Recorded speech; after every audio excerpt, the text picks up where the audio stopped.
bureau heeft de Jeeves dokters in de ring geselecteerd uit 250 meldgevende dokters. De populariteit van Jeeves is te danken aan de opkomende belangstelling voor stieren die uitblinken in fitnesskenmerken. In april heeft Jeeves een eerste Nederlandse fokpaard gekregen. Net als in Amerika is het duidelijk dat Jeeves zijn succes te danken heeft aan sterke fitness. Zijn fokpaarden start met een levensduur van 654 dagen. Met dank aan een goede gezondheid en zijn dokters worden met ruim voldoende doktervoorbaarheid ook weer snel drachtig.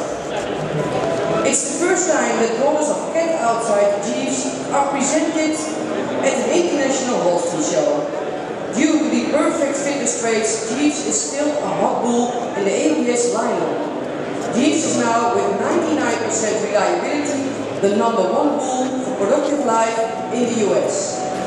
Jeeves is outstanding for fitness traits, other health and daughter fertility, what result in a 1928 TPI. Het is inmiddels de derde optreden van een familielid uit de beroemde koefamilie van Cat Mark Justine.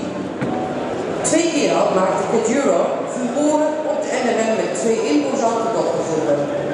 Euro imponeerde in vreemde uien.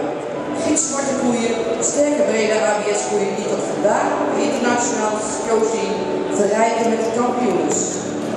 In de mannenklein is Roy Jordan de bekendste nazaat van Euro en inmiddels toegeschreven tot de ABS Millionaires.